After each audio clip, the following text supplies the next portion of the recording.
Hey, alright, today I'm doing a book review on The Fault in Our Stars by John Green, which I just got done reading a couple weeks ago, and it was a really good book, so I thought I would share it with you. Um, so what it's about is Hazel Grace is a teenager. She is dealing with cancer. I don't know how long, I forgot. I think pretty much most of her teenage life. She has some type of lung cancer. I don't know the term for it. Yeah, but she has to carry around some oxygen tank for everywhere she goes because she can't breathe very strongly, as well as she has to sleep with like an oxygen mask as well.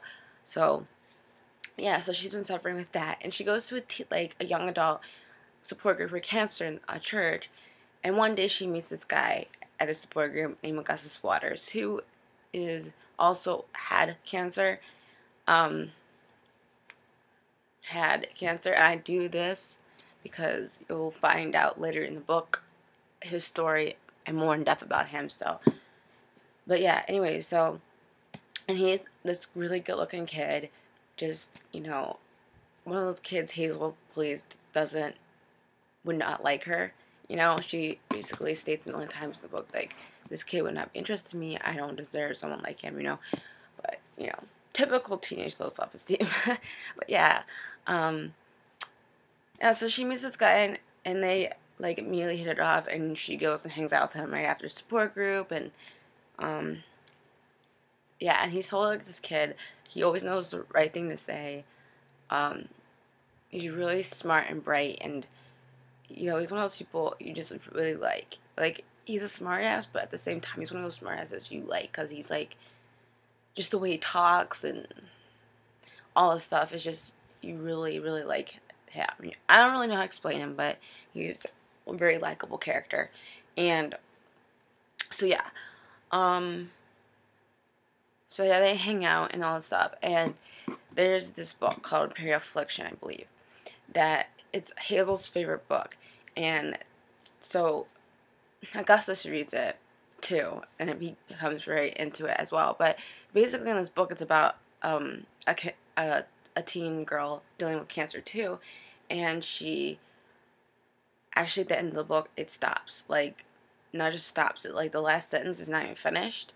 The story's not finished. The last word to the sentence is not even finished. So it kind of implies that this girl died and didn't have enough. Didn't finish her story. Like, get it? So I thought that was actually kind of cool. I mean, for the book, like, for someone to do that, but I was also kind of sad. But yeah, so, and that always, like, made Hazel very, like, curious, like, what happened to all these characters in the book? What happened, to the mom, and I guess there's a hamster and this, like, random flower guy. So she always kept sending emails to the author, who never wrote back or anything. When Augustus read it, he kept wondering what happened too.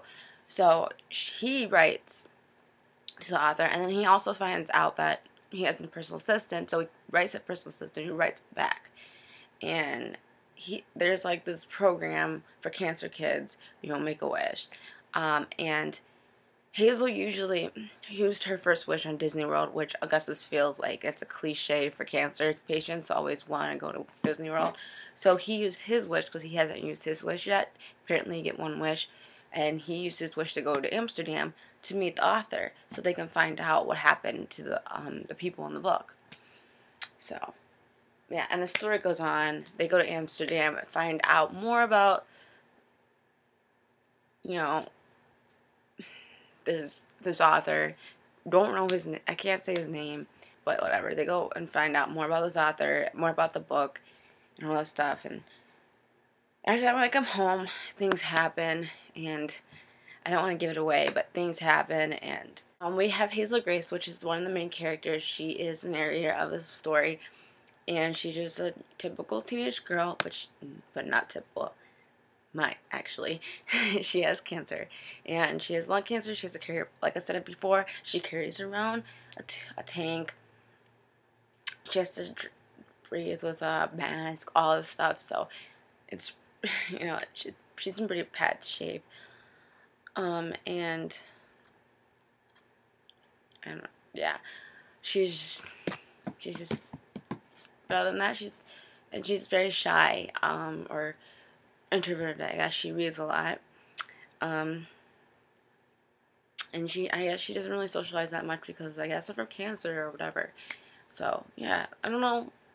There's that character. There's also Augustus Waters, which is a boy.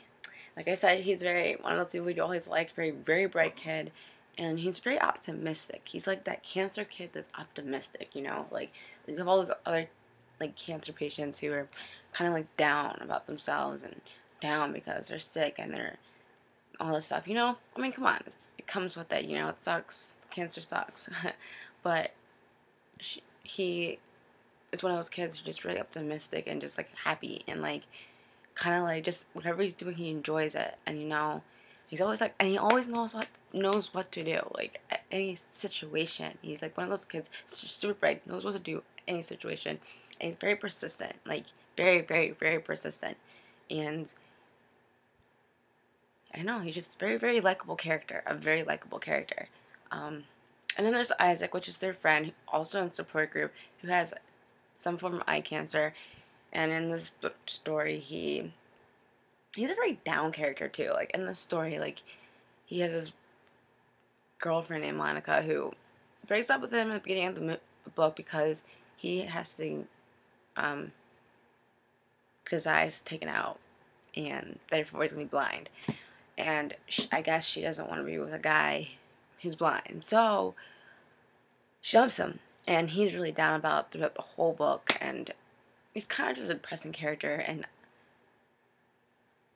I don't know, like I like he was there, but to me he didn't do anything like to the story. Like he just added on the fact that cancer sucks, and I guess the importance of him is just to know a different side to the cancer too. You know, like you have Hazel Grace, who is kind of down, but she's not really like super down about it. Like, oh my, she's kind of like, you know, receptive to it.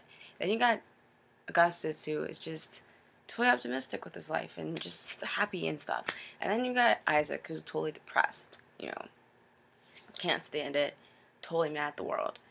And I guess it just Isaac is just a new face to the situation, if you get what I'm saying. Like, just a new way for us readers to see another side to this horrible disease and, like, how it affects young adults. But, anyways, I had to say that Augustus Waters and Hazel Grace, even though this is a teen book and they are teens, they're very mature for their age. I mean, the words they use, like, just, like, oh my gosh. Like, I've gotten smarter after reading this book. Like, their words are just humongous. They're very smart people. They use really big words, and their vocabulary is just amazing. And so, yeah, they're very mature for their age. So it wasn't like I was reading these like stupid teen books. You know, I loved teen books when I was, you know, a teenager, but like now, I don't want to read like teen books. You know, I mean, come on, that's why they're young adult books. But yeah, but them I actually really did like. Like, they were very mature, very well written, and I really liked the characters. Yeah, and then overall, about my opinion on this book, I really loved it. I think everyone needs to read this book. It's like imperative. This book was just phenomenal. It's just it's an easy read, but it's just something. I felt like I finished it like that, even though it took me a week and a half, and not because I'm a super slow reader, because I, you know, have a life. But yeah, it took me like a week and a half, but I felt like I finished it like that. Like, I seriously, and it made me sad. I'm like, it's done? I hate that feeling when you really love a book and it's just done, and you're just like, what am I supposed to do now? But it was a really good book. I think everyone needs to read it. If you do read it, please, please comment below on what you think about it. I love to hear people's opinions. Yeah, so, I don't know. It's just a really good book. Very well written. Very interesting. And just amazing. Pure amazingness. Like, pure good literature. And I think... Anyways, I'll see you in my next video. Bye.